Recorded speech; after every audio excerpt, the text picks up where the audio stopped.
Orang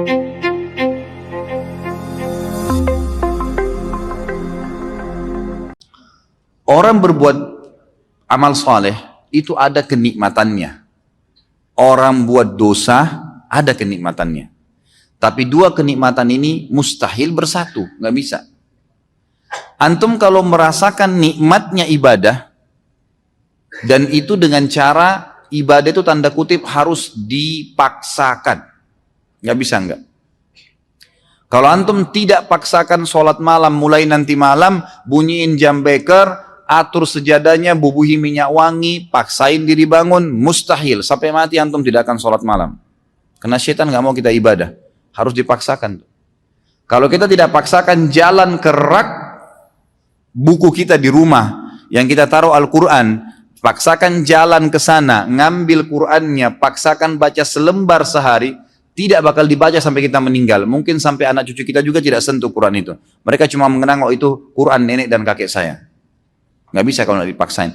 Ibadah yang dipaksakan, Allah gunakan kata-kata paksa dalam Al-Quran ini ya, tanda kutip bahasa saya ini ya. Allah SWT mengatakan, orang yang memaksakan diri ke jalan kami akan pandu menuju ke jalan-jalan kami. Kalau kita biasakan paksakan diri, sesuatu yang dipaksakan di awalnya, itu nanti akan menjadi sebuah kebiasaan. Kalau dia kebaikan, maka akan baik tuh. Kita kalau biasakan diri puasa Senin Kamis, atau biasakan diri untuk azan langsung ke masjid, coba biarin bergulir tuh. Nanti kalau sudah menjadi sebuah kebiasaan, kita nggak enak lagi kalau nggak kerjain gitu. Karena kenikmatannya sudah muncul. Kalau ada orang yang setiap azan ke masjid, sebulan aja misalnya dijaga sama dia, nanti gak enak tuh, sekali aja terlambat satu rakaat masbuk, apalagi kalau ketinggalan sholat berjamaah, itu luar biasa penyesalannya, seperti sebuah gunung yang berat. Dari ini yang kata Nabi SAW, orang mukmin kalau berbuat dosa kecil, pelanggaran kecil sebenarnya, seperti gunung yang besar di atas punggungnya, berat rasanya, menyesal kenapa ya gitu. Sementara orang munafik kalau berbuat dosa besar, dianggap seperti lalat yang hinggap di hidungnya dan dia usir seperti ini. Kecil bagi dia. Nah kenikmatan ibadah itu akan ada dengan cara antum harus paksain ibadah tuh, nggak bisa. Ikhwani, berhenti membuka peluang buat syaitan, jin dan manusia yang terus membisikkan, nantilah, gampanglah kamu alim ya, berubah ya, sok alim dan segala macam istilah. Habis sudah masalahnya itu. Saatnya kita hijrah. Sampai kapan kita mau dengar syaitan-syaitan nih semuanya? Jangan sampai nanti ajal mati baru antum nyesal. Penyesalan di belakang loh. Kalau antum meninggal dalam kondisi ada sholat yang ketinggalan, luar biasa nyesalnya itu. Kalau kita meninggal dalam kondisi tabungan kita penuh, nggak sempat disodakain, pastikan demi Allah antum akan nyesal. Kenapa dulu saya nggak bangun masjid ya? Kenapa dulu saya nggak begini ya? Kenapa dulu saya nggak begitu ya? Terus itu. Kenikmatan ibadah ada. Kenikmatan maksiat juga ada. Kenikmatan maksiat ini, kalau orang maksimal di situ, atau orang maksimal di sini ya, kalau ada orang ibadah, dia maksimal, betul-betul ditinggalin dosa sama dia. Orang yang pakai jilbab, akhwat kita yang pakai jilbab rapi, dia sudah komitmen jaga itu. Sama tadi dengan misalnya laki-laki kalau jaga sholat di masjid.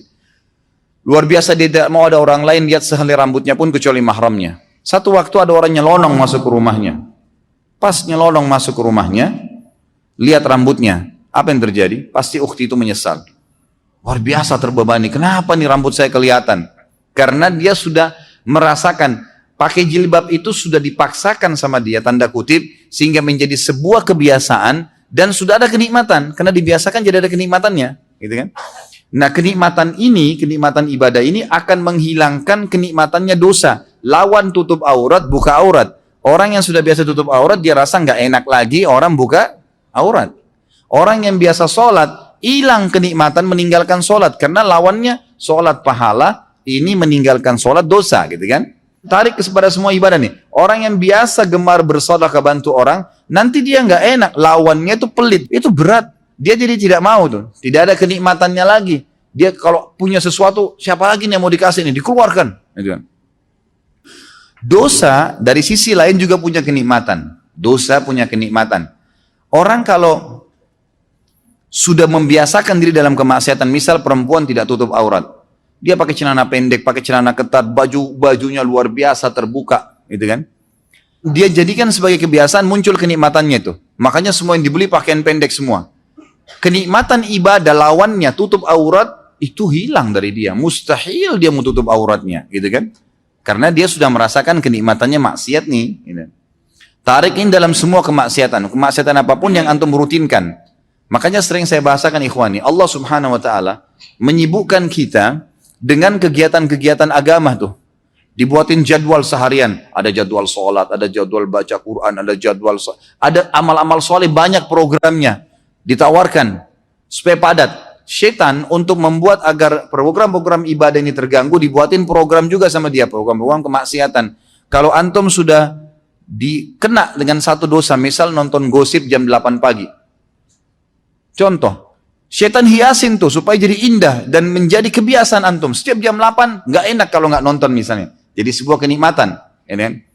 Maka antum tidak akan mau diganggu jam itu. Kegiatan apapun, mau baca Quran, mau mengaji, mau apa, pokoknya harus saya nonton ini. Gitu kan? Kalau kenikmatannya sudah muncul, maka kenikmatan ibadah tidak ada. Kalau ada orang maksimal di sini, dia nikmatin ibadahnya, dia tinggalkan benar-benar 100% dosa, itu yang luar biasa. Itu yang kita harapkan. Kalau ada orang yang maksimal juga di dosanya, tidak pernah beribadah, kalau menurut saya, dengan kacamata dia ya, saya bicara dengan kacamata orang yang bermaksiat, itu bagus dia. Kenapa dia bagus? Karena dia maksimal menikmatin tuh.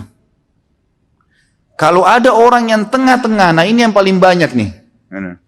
Mudah-mudahan di sini tidak ada. Di tengah-tengah, dia mau ibadah, tapi juga disisipin untuk maksiat. Orang yang seperti ini ikhwani, tidak merasakan maksimal nikmatnya ibadah. Biar antum mau tutup mata, mau baca ayat 1 jam, tidak khusyuk-khusyuk. Karena masih ada dosanya. Kalau berimbang dua-duanya, ini nggak ada kenikmatannya, ini juga nggak ada kenikmatannya. Jadi nggak nikmat ibadah, nggak nikmat maksiat. Gitu kan? Kalau ada orang misalnya mabuk, dia anggap bolehlah kumpul-kumpul sama teman, minum. Tapi dia juga jaga 5 waktu sholat. Kira-kira pada saat dia mabuk jam 2, jam 3 malam, dia pikirin sholat subuh, terganggu nggak? Lagi mabuk, duh sebentar mau subuh nih. Nggak nikmat tuh mabuknya. Ya, nggak maksimal. Karena dia masih terbebani dengan sholat subuh. Jadi kalau ada orang mabuk sekalian, dia nggak pikir sholat, itu maksimal dia. Dia nikmatin, tapi ingat ujungnya neraka, bukan saya sarankan ya. Ujungnya neraka nih. Tapi saya coba datangkan ikhwani, supaya antum keluar dari poin yang ini nih. Ada orang di sini, jadi dia masih membuka diri untuk kemaksiatan, sehingga ibadahnya nggak pernah bisa khusyuk. Karena dia masih buka pintu ini. Jadi nggak bisa. Di sini nggak nikmat, di sini nggak nikmat. Dia kalau berbuat ibadah, kemudian dia juga masih buat maksiat, nanti dia pada saat sudah pelihara jenggot, sudah mulai hadir pengajian, sudah mulai jaga sholat, tapi masih pacaran misalnya. Dia jalan, kalau dia jalan dengan pacarnya itu, pasti dia diikuti dengan ketakutan-ketakutan. Takut dilihat, takut nanti ada yang tahu nih, teman pengajian, takut begini. Nggak maksimal tuh. Coba kalau dia nggak ada beban, memang dasarnya rusak. Mau telanjang di jalan, mau pergi kemana-mana sama dia, nggak ada beban, nggak peduli. Gitu kan? Memang ahli neraka sudah, ya sudah. Dia sudah nggak ada malunya, kata Nabi SAW, kalau kau tidak malu, buat apa yang kau inginkan? Nah ini dia rasakan maksimal di situ. Tapi ujung-ujungnya konsekuensi ada, dosa dan masuk neraka gitu kan. Jadi antum tidak ada opsi. Menjadi orang yang mukmin memang sejati, nggak ada lagi peluang untuk maksiat. Udah habis ceritanya tuh. Bisikan-bisikan syaitan untuk gini, untuk gitu, negosiasi supaya masih mau ngurangin sedekahnya. Buka dompet 50.000, 10.000, sama 5.000. Pas antum buka niat mau sedekah buat orang fakir miskin. Begitu antum buka, syaitan bisikin, 5.000 aja. Dia ambil 5.000 kasih. Enggak. A'udzubillahi minasyaitonirrajim. Makin besar jaring yang kita lempar, makin besar ikan yang didapat. Bagaimana caranya orang mau dapat ikan paus pakai cantolan yang kecil? Jebol lah. Untuk nangkap ikan teri dipakai untuk panggil ikan paus. Nggak bisa. Pakai kapal tanker. Tuh dapat ikan paus tuh besar, ngasih 1.000 rupiah minta sama Allah kesehatan, kekuatan, keturunan, selamat dari neraka, masuk surga, jodoh yang baik, wah luar biasa. Gimana caranya?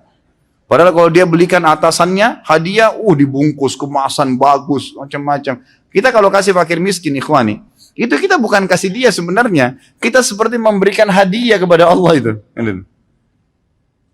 Makanya para ulama mengatakan, Urwah Ibn Zubair rahimahullah, seorang ulama tabi'in yang masyhur, beliau mengatakan, jangan kalian menganggap sama sekali sedekah yang kalian keluarkan itu bentuk sedekah, itu hadiah yang kalian berikan kepada Allah. Maka malulah seseorang di antara kita kalau memberikan kepada Allah lebih sederhana dari apa yang dia berikan kepada orang yang dia hormati dari manusia. Kalau perlu, kalau kita mau kasih buah, memang di packing resmi, bagus, kasih fakir miskin. Itu gimana senangnya dia. Dia sih cuma dapat duniawianya, tapi Allah memberikan kita balasan sesuai dengan kadar keikhlasan kita.